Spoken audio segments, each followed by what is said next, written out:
Ladies and gentlemen, good evening and welcome back to our channel once again. Yesterday, Jeff Koinange hosted Moses Kuria on Citizen TV. I watched that interview and Moses Kuria said a lot of things. And let me shock you. So, there's some people who are doing exams, who are doing practice for a football match that will not happen. There will not be that kind of presidential content. There's not going to be an election in 2027 for presidential. Say that again. Yes, there's not going to be a contest. Let me ask you, 2002, yeah. Was there an election? There was. So yes. Kibaki had been pre-agreed. Have you ever seen that margin again? No. Ilikuwa ngapi? 71 to 20 something. Yeah. Is that an election? That is almost like we're almost rivaling Museveni with his 98%. So because it was a movement. Yeah. So 2027 will be another movement like 2002. There's not going to be an election in the sense that you are thinking. There's going to be so much consensus in the country. Wazee wataketi chini. They say we have two options. Go Rwanda way, destroy the nation Rwanda way, or let's agree. Let there be honor among, I don't want to say this, but among men and women. Let there be honor among men and women. Because the opportunity rose. The alternative. And as you all know, because I've always confessed on this platform, that there is a way I like Moses Kuria's brand of politics. So I took my time and listened to Moses Kuria carefully.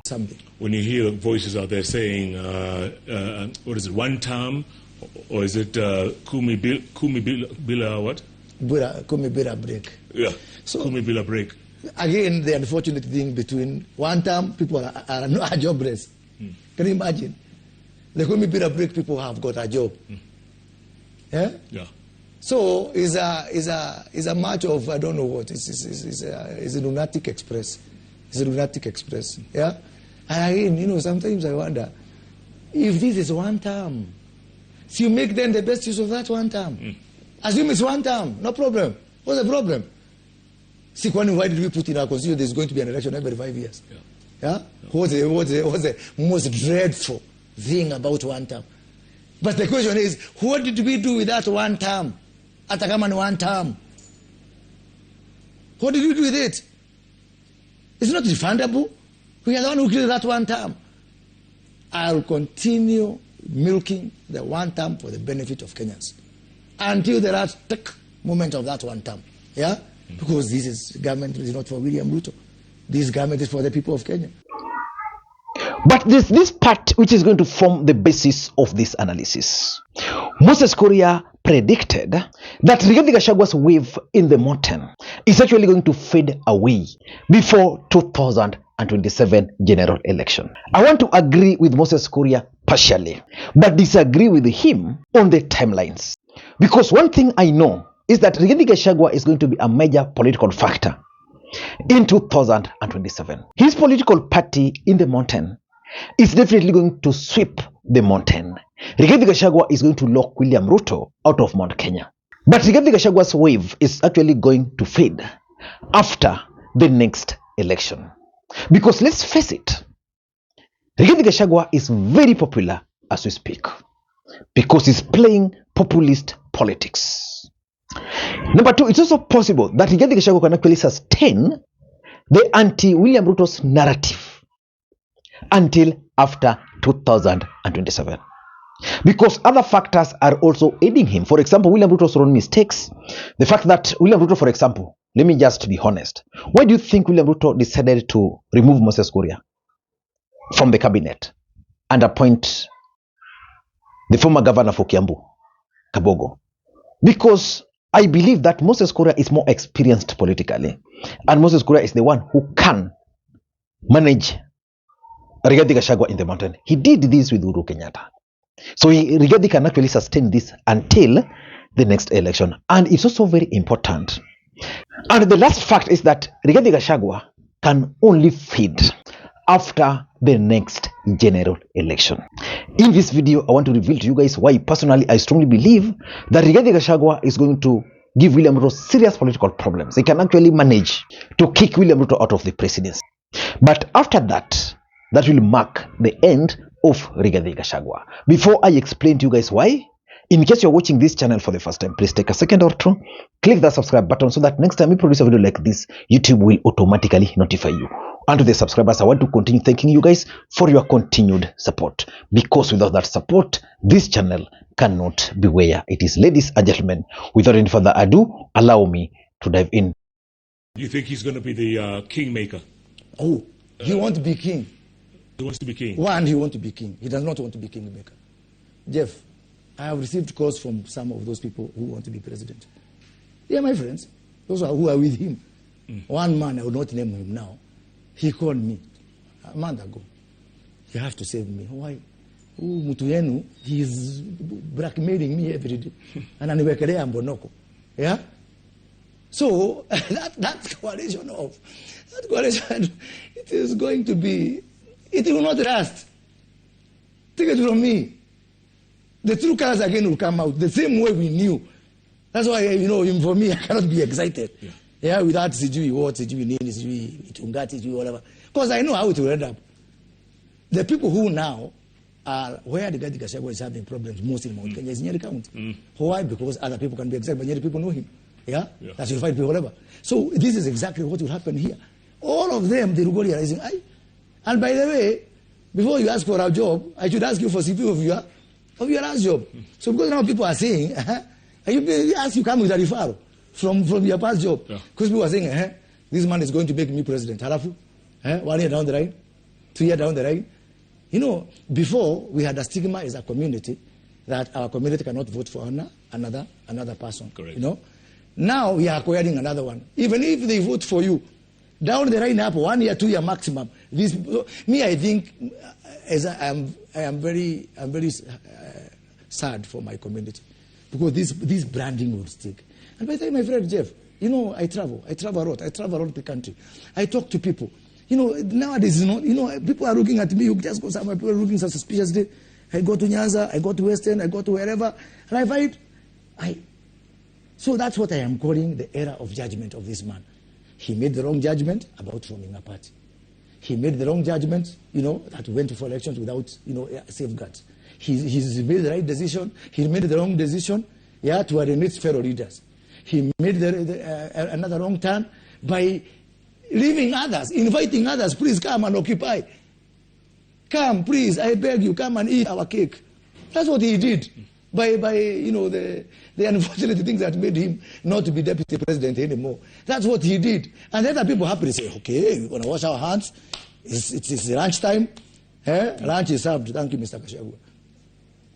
Votes are not refundable. Votes are not refundable. And time is not a renewable resource. Yeah? Time is not a renewable resource. Time is ending. Because right now, as we speak, it's less than 2 years and 2 months. I've got 25 pages with my friend. Number one, in my view, Rigathi Gachagua's brand of politics is abrasive, firebrand, and polarizing. What does that mean? It means it is populist and therefore will not last long. The reason why Rigathi Gachagua is very popular in the Republic of Kenya today is because Kenyans hate William Ruto. And Kenyans sympathized with Rigathi Gachagua, especially the mountain. And if Ruto, because after 2027, Ruto will no longer be a factor. He will be retiring. So the country will not focus on him. That's how Rigathi Gachagua is going to fade. Because there will be no Ruto to fight. If you remove William Ruto today from the equation and let Rigathi Gachagua, will he be of value? Just like in 2022. The reason why Ruto picked him was one, because Ruto knew that Rigathi Gachagua was the only one who could fight Uhuru Kenyatta the way he wanted. If you had removed Uhuru Kenyatta from the equation at that time, Ruto would have picked someone else. And that's why Ruto also miscalculated that after the election, removing Rigathi, it would just be like that and it was going to disappear. But I'm 100% sure that after the next election, the value of Rigathi Gachagua will not be there. Number two, and this is something which I've consistently maintained on this platform, that in politics we have only two constants: the interest and the betrayal. Rigathi Gachagua is going to be betrayed big time by his allies. The people moving around with him right now, looking for seats, most of them are going to win those seats. After winning those seats, they will betray Rigathi Gachagua. Because remember, Rigathi Gachagua will not be a presidential candidate. He will only be a party leader. These MPs, these governors who are going to be elected on his party, some of them are currently MPs. They are going to betray him. I can smell. So that's number two. Number three, and this is the most important reason why Rigathi is going to fade, is because of the fact that Rigathi Gachagua will not be on the ballot in 2027. And the fact that he will not be on the ballot, what does it mean? It would mean that several people will be elected through his party. Some of them will feel important. And of course, considering the fact that William Ruto will not be a factor, his value will also come down. You see, the advantage Raila Odinga has always had is one. Raila Odinga has always had the privilege of being a presidential candidate. That's why he could run. That's why he could run in 2007, not sworn in. He could still run in 2012, 2017, 2022. Because there was still that hope. And these people rallied behind him in the hope that he will be a presidential candidate and probably win. If Rigathi Gachagua will not be on the ballot, I can assure you, people like Ndindi Nyoro will be given more prominence in the mountain. In fact, that is the main reason why Rigathi Gachagua will fade after the next election. Number four, several other political parties are going to emerge in Mount Kenya in 2027. Not really emerging, but the truth is Mount Kenya will probably elect more members of parliament, either independent or other small political parties. In the last election, they voted for UDA party. In this election, the upcoming election, Mount Kenya will not cast their vote in one basket. That one, I can assure you. And because several other parties will compete and win seats, even Jubilee will still emerge. Because let's figure out, if Rigathi is not on the ballot, Matiang'i is running, let's say, on Jubilee party. Do you think Jubilee will not give Matiang'i MPs on the ground? And if Matiang'i becomes the president?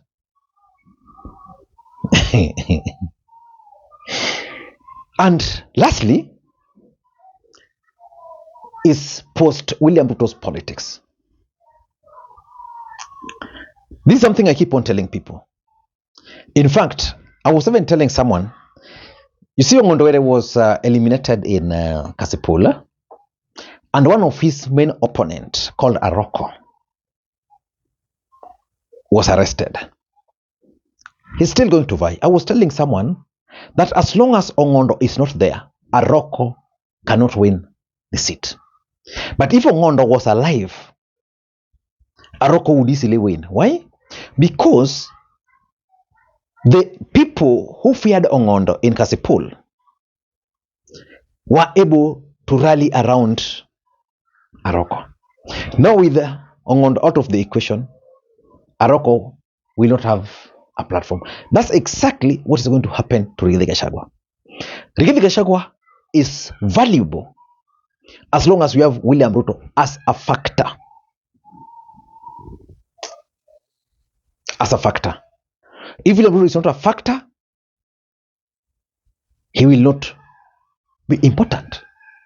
And look at it, in the mountain, we also have post-William Ruto's politics.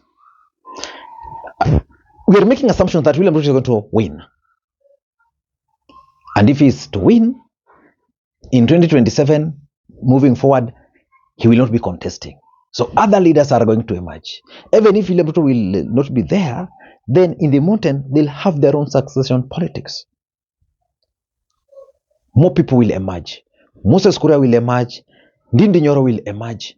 Maybe others will also emerge. I don't know what you think. Until that time, this is Lee Makwiny. Bye-bye.